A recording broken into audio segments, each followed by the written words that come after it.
Quick Trip's got a lot going on. They do, and I'm still trying to get my head around bagged milk, so that's where I'm at. Right. That's just where I'm at. Yeah. Milk in a bag still feels pretty innovative. Actually, we haven't bought that in a while. Yeah. Did you grow up on bagged milk? I've never really had bagged milk before. I don't even know if they sell it. Do they still? I don't even know. I think the weirdest thing I've had in a bag is scrambled eggs. When I was a camper at church camp, they had us whip up eggs and put bacon and cheese into a gallon bag, and then we boiled it over a campfire in the bag. Campfire food. It's so funny. That's so funny. What can we make? Yeah, talk about microplastics. So right? I'm sure that was a good dose that day. It adds flavor. It's flavor. Why does this taste like plastic? Don't worry about it. It's fine. Yeah. You're living off the land right now. We're making it over a campfire, so it takes the plastic out. Yeah, not my favorite batch of scrambled eggs. And they would take to the form of the bag too. It's you couldn't really mush them up so that they were actually so scrambled. Weird. It was just you had already mixed them, and then it was this clump of plastic bag shaped eggs. Not my favorite. What did you think of our golf game this weekend? It was good. I liked Iola. Yeah. Glad the rain. Glacier Wood. We canceled our tee time, and then we uncanceled it. And they're very flexible over there at Glacier Wood. Yep. They made it work. You had an amazing putt. I did have an amazing par on hole 2 or 3, I think it was. It was a par 3, yeah, whatever par it was. 3. One of my third par in my lifetime. And yeah. Jaws were on the green. What? Wait, what? My jaw. Your jaw was on the green. It was fair. My jaw was dropped. I was I was actually hitting a ball at the hole because I'm no way Ryan's gonna make this putt. I'm I'll just I'll hit it after him, and no way I'd mess him up. And then all of a sudden your ball goes in. Blunk. Crazy. Amazing. But you and your chipping game is amazing. You just do a great job with the chipping. Thank you. You're a great chipper. I feel very chippy. Thank you. I feel I don't know, 70 to 120 yards. That's your sweet spot. That's where I thrive. I just feel if you're good at that, you're good at golf. I just feel yeah. Isn't 80% of the game kind of played within that? I don't know. Maybe not. I think you're good at golf. So appreciate that. Yeah. Appreciate that. And we had a good round though. We did. Fun. It was fun. Mm-hmm. So, anyways, onto our topic for the day. Ryan and I just got back from a mission trip to North Myrtle Beach. Very challenging for me as far as what life as a full-time missionary looks like. I mean, kind of get to do it here in Point, but I think a lot of students got to experience as well, going out sharing 6 days a week and really seeing a heart for the lost, a heart for the world. And one topic that was really pertinent on that summer mission is what a missionary is and what a missionary call is. And so let's kind of normalize that term. I know for me, when I have heard the word missionary in the past, I think, whoa, that's crazy. Only super serious Christians do that. So what is a missionary? I mean, yeah, I think that it's a term that we throw around a lot because it does and doesn't involve so much.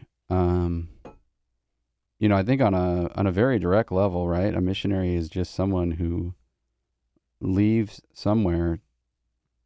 Typically, there's a leaving piece involved, right? Yeah. And it's missionally focused, and I guess it's not exclusive to mainline Christianity. You can be a missionary for a traveling salesman is essentially a missionary. Yeah. For a product. Which gets, I think exclusively when we talk about a missionary call within Christianity, we're talking about people who are being more directly focused on the work of reaching unreached or unengaged people. Mm-hmm. Right? Yeah. Whatever that might be. Yeah. I'm curious. You said kind of leaving something, do you think that is strictly like geographical, or does being a missionary mean leaving other things? Yeah, I mean, they like the old like burn the boats, right? Like that's like the great missionary picture. Like, well, I have to bring it up because I just watched Project Hail Mary. Okay. So, have you seen it yet? I haven't. Okay. The guy, I mean, the plot maybe is not a spoiler, but like, the world is dying, the earth is dying, and essentially, as it works out, one man needs to save it. And essentially that person leaves the comfort of normal everyday life in order to address a more serious problem. And so I guess a missionary call has some degree of sacrifice historically, right? Like there's some level of like, I could be doing anything else or something else, but I'm actually going for the good of humanity. I'm going to go off and do something else. Right. Yeah.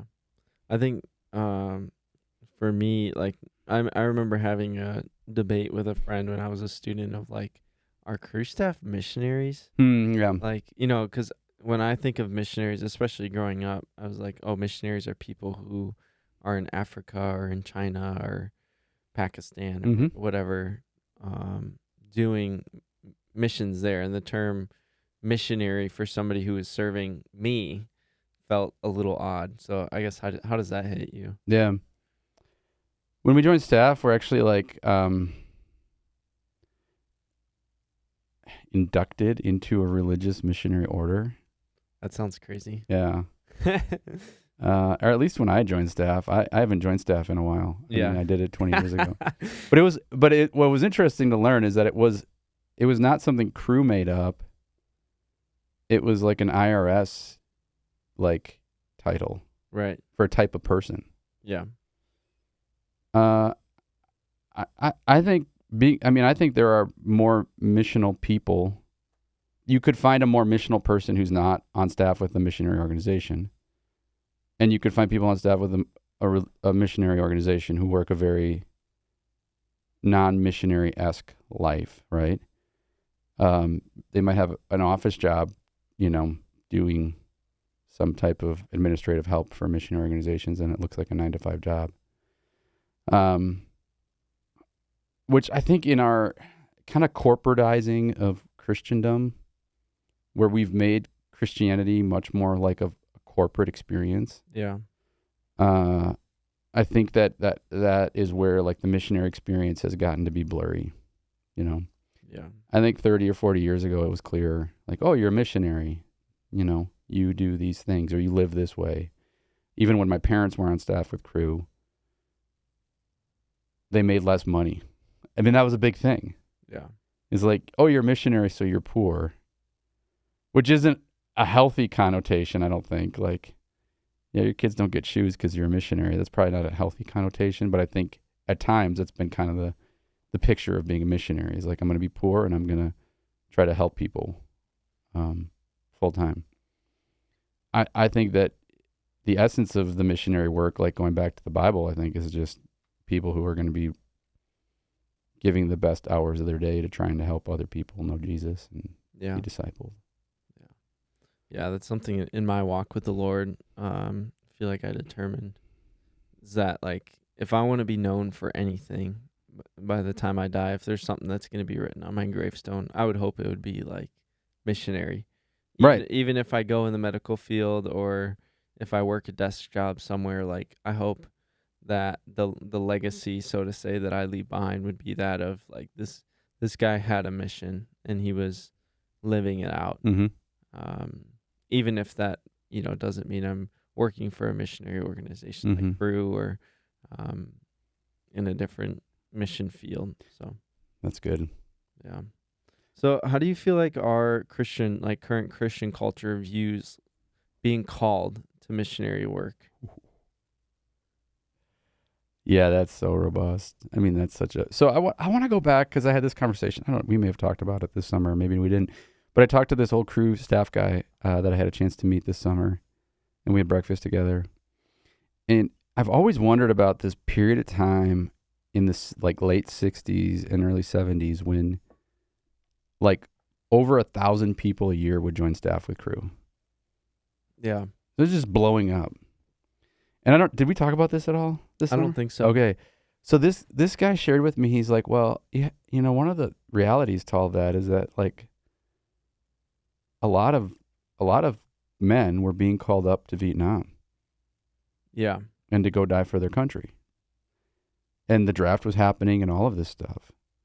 And he's like, so for those of us who had gone to college, we were seeing this level of sacrifice happening. And it basically kind of created and breeded this sense of like, give ourselves to a bigger cause. Yeah.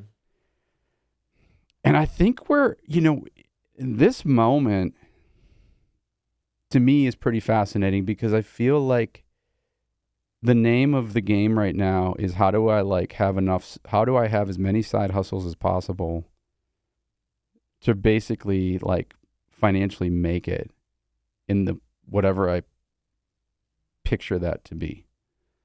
And it is far less of a sacrificial environment in general. Right. And it's far more of a narcissistic environment in general. I think you can say what you want. You know, the World Cup going on right now. And all these people are coming to America. And like what I'm hearing over and over again is like a guy, I remember somebody blogged about this recently or made a post about it. Like, I went into Taco Bell and got so much food for so cheap, you know? Mm-hmm. Like, that's not food. No, I'm just kidding. We love Taco Bell. We support Taco Bell. Campus Ministries love Taco Bell. But, you know, like, that idea that we have so much and how does that affect our like spiritual outlook and our spiritual well-being, and how does that then affect our call for like self-sacrifice, surrender? I think it's hard to answer that right now. Like, what does it really mean to be called? Because I think, man, we live in a pretty self-centered American culture. Yeah.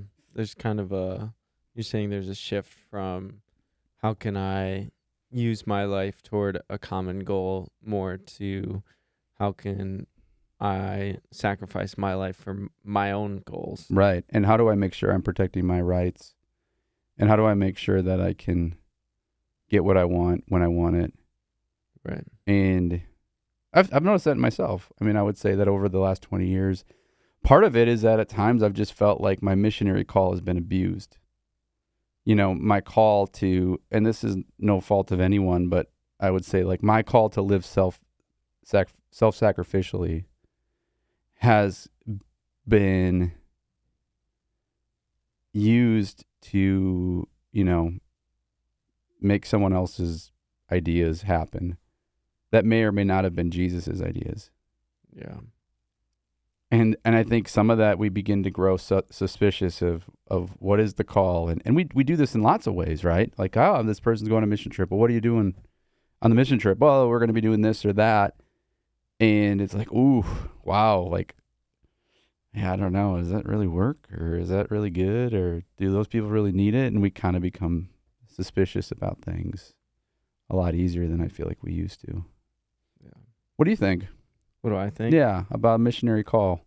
Yeah, I feel like a lot of what I hear from my generation is kind of a default to not being called. Like, you have to have a special voice of God moment almost in order to be called to missions. Otherwise, you know, I'm gonna fulfill my own passions and desires, and I think that's something that our generation has been pounded into our head. So there's a strong dichotomy. Yeah. Like, I'm called, I'm not called. Yeah. Like, even you look at the UWSP slogan or whatever they call it, like, discover your purpose. And I feel like that in many forms has been just pounded into our heads. Like, we have a purpose, and when we're looking for a job, we need to find something we're passionate about, something that's going to fulfill us and bring us joy. And so that idea of sacrifice that you brought up often doesn't, at face value, it doesn't look fulfilling. It doesn't look like, oh yeah, I'd really Oh, love, dude, that's so true. I would really love to make less money than everyone than everyone else and be embarrassed because I reached out to this college student and they left me on red, or I went up to this student in the university center and they ignored me. Like, yep, that's really gonna fulfill. And that's not to say like, man, you're hitting a nerve. that's not to say like I still like my job. It's still fun. But as far as the generation that's been preached of like your purpose, your passion, your gifts, your fulfillment, I think a lot of people see the call to missions and they see that sounds hard, and I can go and get my own job, or go and fulfill something, or go somewhere that I'm passionate about. And that's not to say there's anything wrong with it, with pursuing something you're passionate about. But I think there's something to be said about the importance and the urgency of the missionary call, which is something we talked a lot about, I feel like, this summer. Yeah. I think that there is an intrinsic, like in my journey, in my story, when I started to like think about discipleship, there was something very magnetic to me about that. Mm-hmm. That felt like a call. And, when I've had these conversations with people, I've always like juxtaposed two ideas. Chuck Swindoll, longtime pastor in Texas, has said in so many words about pastoral ministry specifically, if you can do anything else in the world and be happy, you should do it. Yeah. If you can do anything else in the world beside being a pastor and be happy, you should do it. Wow. And to me, that's always been like, what? Right? Because then on the other hand, you have Jesus saying, and I'm not saying Jesus and Chuck Swindoll are diametrically opposed. Yeah, I hope not. But that could be great clickbait. Anyways, but then you have Jesus saying the harvest is plentiful and the workers are few. Yeah, and pray for the laborers. Pray for laborers. But I get it both ways, honestly, because on the one hand, you got Chuck Swindoll being like, this is a hard calling. Yeah. And Jesus would say, count the cost. And I would agree with him. So on the one hand, you have a counting the cost reality to it, but then you also have this very real dynamic that there's not enough people doing missional work in the world. And again, pastoral, missional, those it's kind of an overlap that may or may not be fitting everyone's bubble, or dynamics. But regardless, I think there's this need for laborers, and laboring is hard, and laboring is not gratifying all the time. There are gratifying moments to it. But you have to accept that it's a service role that you're being called to serve. And what I see in the best missionaries is really that heart, beyond like talent and beyond ability to connect with the lost and beyond all these things, is just this missionary heart, the ability to serve. So, for sure. Yeah, and I think that's why we went through some content when we were in North Myrtle Beach, and that's why this was so challenging to me. Is it really flipped kind of the view of a missionary call on its head for me, as far as talking about that we should almost be called out of ministry rather than called into ministry, and kind of this argument that a lot of us, especially students who are thinking about summer mission, I see this like, oh, well, I don't feel called to go to North Myrtle Beach. And like the question that I really want to ask that sometimes I don't, the question I want to ask is like, well, do you feel called to work in a factory? right. Like, I understand you have tuition to pay and like you got responsibilities to take care of, and that's honorable. But at the end of the day, like, I feel like we're like, oh, well, here's this Christian ministry thing. I don't feel called to that, so therefore I have a license to do whatever I want. Right. we are going to wrap the first half of the episode up there.